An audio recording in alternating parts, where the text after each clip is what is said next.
అందరికీ నమస్కారం అండి. ఆంధ్రప్రదేశ్ రాష్ట్ర ప్రభుత్వ ఉద్యోగులకు, పెన్షనర్లకు పెండింగ్లో ఉన్న బకాయిల చెల్లింపులకి సంబంధించి ఇంపార్టెంట్ అప్డేట్ అండి. ఒక్కో ఉద్యోగి వారి యొక్క బేసిక్ పేలకు అనుగుణంగా 3 నుంచి 4 లక్షల వరకు బకాయిలు అయితే రాబోతున్నాయి. ఈ లిస్టులో ఉన్న బకాయిల జమకు సంబంధించి ఇంపార్టెంట్ న్యూస్ ఈ వీడియోలో తెలుసుకుందామండి. ముందుగా బకాయిలన్నీ కూడా జమ అవ్వాలని ఎవరైతే భావిస్తూ ఉన్నారో వారందరూ కూడా వీడియోని ఒక లైక్ చేసి మీ తోటి ఉద్యోగ మిత్రులకు వీడియోని అయితే షేర్ చేయండి. ఛానల్ని ఫస్ట్ టైం విజిట్ చేసినట్లయితే తప్పనిసరిగా సబ్స్క్రైబ్ చేసుకుని పక్కనే ఉండే బెల్ సింబల్ని యాక్టివేట్ చేసుకోండి. ఇప్పుడు డీటెయిల్స్లోకి అయితే వెళ్ళిపోదాం. ఆంధ్రప్రదేశ్ రాష్ట్ర ప్రభుత్వ ఉద్యోగులకు పెండింగ్లోనే అన్ని ప్రయోజనాలు అని చెప్పేసి ఒక ఆర్టికల్ అయితే పబ్లిష్ చేయడం జరిగిందండి. 2019లో ముఖ్యమంత్రిగా బాధ్యతల నుంచి చంద్రబాబు దిగిపోయే సమయానికి 3 డిఏలు అయితే పెండింగ్లో ఉన్నాయి. ఎన్నికల కోడ్ వచ్చే సమయానికి వైఎస్ఆర్సీపీ ప్రభుత్వం ఒక్క డిఏ కూడా పెండింగ్ లేకుండా చెల్లించింది. 2024 జూలై 1 నుంచి చెల్లించాల్సిన డిఏ మాత్రమే ఇప్పుడు పెండింగ్లో అయితే ఉందండి.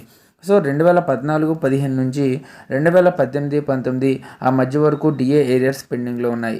ఇక 2 సరెండర్ లీవ్లు పెండింగ్లో ఉన్నాయి. ఇవి కూడా ఈ ఆర్థిక సంవత్సరంలోనివే. సో కాబట్టి 2014-15, 18-19 వరకు డిఏ ఏరియర్స్ రావాలండి. ఇక 2 సరెండర్ లీవ్లు పెండింగ్లో ఉన్నాయి. ఈ ఆర్థిక సంవత్సరం నుంచి ఏపీజీఎల్ఏ చెల్లింపులు పెండింగ్లో కూడా ఉన్నాయండి. ఈ ఏడాది ఏప్రిల్ నుంచి జీపీఎఫ్ చెల్లింపులు కూడా పెండింగ్లో ఉన్నాయి. ఒక్కో ఉద్యోగి సగటున 3 నుంచి 5 లక్షల వరకు చెల్లింపులు పెండింగ్లో ఉన్నాయి. పెన్షన్ చెల్లింపుల్లోనూ కూడా తీవ్ర జాప్యం అయితే జరుగుతుంది. పెన్షన్ల ప్రయోజనాలు అనేకం పెండింగ్లో ఉన్నాయి. కానీ ఉద్యోగ సంఘాల నేతలు ఎవరూ వీటిపై స్పందించిన పరిస్థితి. సో అయితే ఈ కూటమి ప్రభుత్వం వచ్చాక ప్రతి నెల కూడా 1వ తేదీనే జీతాలు, పెన్షన్లు క్రమం తప్పకుండా చెల్లిస్తున్నారండి. ఈ జీతాలు, పెన్షన్లు చెల్లించడంలో ఎటువంటి అలసత్వం, ఆలస్యం కూడా లేవు. సో కాబట్టి కాస్త టైం ఇస్తే ఈ ప్రభుత్వానికి ఉద్యోగులకి సంబంధించి అన్ని రకాల ప్రయోజనాలను కూడా క్లియర్ చేస్తామని చెప్తుంది. సో కాబట్టి గత ప్రభుత్వంలో పీఆర్సీ కమిటీ వేసి కాలయాపన చేసేశారు. దానికి సంబంధించి కనీసం ఒక్క ఫైల్ కూడా ముందుకు కదలేని పరిస్థితి అయితే ఉంది.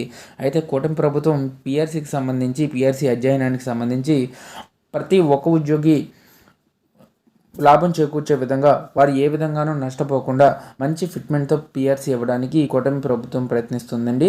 దీనికి సంబంధించి త్వరలోనే మీటింగ్స్ అయ్యి కండక్ట్ చేసి పీఆర్సీకి సంబంధించి అప్డేట్ వచ్చే అవకాశాలు ఉన్నాయి. ఇకపోతే పెండింగ్లో ఉన్నటువంటి డిఏ బకాయిలకు సంబంధించి కూడా చెల్లింపులు జరిగే విధంగా కూటమి ప్రభుత్వం చర్యలు తీసుకుంటుంది.